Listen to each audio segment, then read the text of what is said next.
Hello hi friends, welcome back to our YouTube channel. ఈ రోజు అయితే మీ ముందుకు వచ్చేసాడు మీ రివ్యూ రంగా. అలాగే ఈ రోజు అయితే మేము భర్త మహాశయులకు విజ్ఞప్తి అనే మూవీకి అయితే వెళ్ళి రావడం అయితే జరిగింది. మూవీ గురించి చెప్పుకోబోయే ముందు ఛానల్ కి వ్యూ చేసి సబ్స్క్రైబ్ చేసి లైక్ చేసిన అందరికీ నా ధన్యవాదాలు తెలుపుకుంటాం. అలాగే ఇప్పుడే ఎవరైనా మా ఛానల్ ని వ్యూ చేస్తున్నట్లయితే మా హానెస్ట్ రివ్యూ కోసం మీరు సబ్స్క్రైబ్ చేసి ఫాలో చేసి మీ ఫ్యామిలీ అండ్ ఫ్రెండ్స్ కి అయితే ఫార్వర్డ్ చేసేయండి. ఆ మూవీలోకి ఎంటర్ అయిపోదాం ఫ్రెండ్స్. ఈ రోజు అయితే మేము పోయిన BMW మూవీ అయితే నాకైతే గురించి మాట్లాడుకోవడం అయితే కొంచెం లాగ్ అనిపించేసింది. మూవీ అయితే ఈ రోజు అయితే హీరో గారి ఎంట్రీ అయితే కొంచెం పర్వాలేదు, ఏమో అంత ఇచ్చినారు. BMW వేసుకొని స్పెయిన్ లో ఎంటర్ అయిపోతారు. ఆడ నుంచి ఒక లవ్ ట్రాక్ పోతుంటుంది. అలాగే ఆశికా రంగనాథ్ గారు అయితే ఇక్కడ హీరోయిన్ గా ఎంట్రీ ఇచ్చినారు. కానీ యంగ్ యూత్ అయితే ఇక్కడ మంచి స్టఫ్ ఉందని చెప్పొచ్చు. ఎందుకంటే ఇప్పుడు చూసుకున్నట్లయితే బాగా యాక్టింగ్ లో అన్ని బాగుంది హీరోయిన్ అయితే. అలాగే ఈ మూవీ గురించి స్టోరీ ఏమైనా ఉందంటే మీకు తెలిసినట్లు ఇంట్లో ఇల్లాలు వంటింట్లో ప్రియురాలని చెప్పుకోవచ్చు. ఇలా ఎందుకంటే ఈ మూవీ కొంచెం లాగ్ అనిపించేసింది.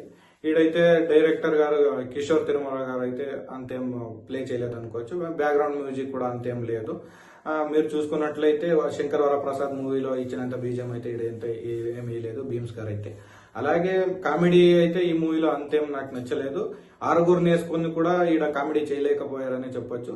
ఆ కామెడియన్స్ అయితే బాగా చేశారు. సునీల్ గారు, అలాగే వెన్నెల కిషోర్ గారు, మళ్ళీ గెడాప్ సింగ్ గారు అయితే బాగా చేశారు. అలాగే ఇంకో ముగ్గురు కూడా ఉన్నారు. ఆరుగురుని కామెడియన్స్ పెట్టుకుని ఈడైతే మూవీ బాగా అంతేం తీయలేదని నాకు అనిపిస్తుంది. అదే ఆరుగురిని పెట్టుకుని కామెడీ షో చేసినా బాగా వచ్చేస్తుంటే, మీరు చూసుకున్నట్లయితే జబర్దస్తులో ఆరుగురు కామెడియన్స్ ఉంటే ఎట్లా కామెడీ వస్తుందని మీకు కూడా తెలుసు. 30 నిమిషాలు కామెడీ ఇరగా తీసేయచ్చు. కానీ ఈడైతే అంతేం రాలేదు. మూవీ పరంగా అయితే నా ఒక 30-20 నిమిషాలు అయితే ఎంట్రీ నుంచి భలే ఉంటుందండి. అంత 30 నిమిషాలు అయిపోయినాక మన హీరో అయితే బ్యాక్ ఇండియాకి వచ్చేస్తాడు. ఆడ నుంచి కొంచెం ఫ్యామిలీతో అయితే గడుపుతుంటాడు. కానీ ఈడైతే మళ్ళీ హీరోయిన్ ఎంటర్ అయిపోతుంది. ఈడేమంటే మ్యాటర్ ఏమంటే హీరోకి పెళ్ళైందని తెలియదు. ఇప్పుడు ఇండియాకి వచ్చినాక మళ్ళీ ఫోన్ చేస్తుంది మా రవితేజ గారికి అయితే. కానీ ఇక్కడ రవితేజ గారు వెళ్ళి మళ్ళీ కలిసినప్పుడు హీరో గారు అయితే నిజమైతే చెప్పేస్తారు. అప్పుడైతే ఆశికా రంగనాథ్ గారు కొంచెం మనసునైతే బాధపడతారు.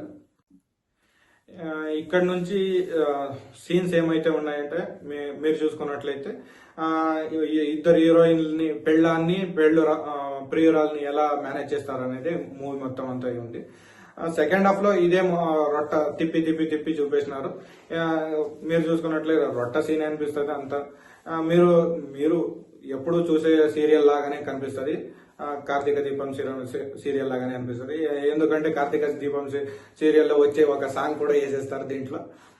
కార్తీక దీపం సినిమా చూసే ఇక్కడ కిషోర్ తిరుమల గారు అయితే చేసినట్లయితే అనిపిస్తుంది నాకైతే. మూవీ పరంగా అయితే మీరు పోయి చూడొచ్చు. మీ ఇష్యూ అది మీ ఇష్టం, నేనేమీ చెప్పలేను. నా ఒపీనియన్ ఏమైతే ఉందంటే ఈ మూవీకి మీరు డబ్బులు వేస్ట్ చేసుకుని పోవడం మంచిది కాదనిపిస్తుంది.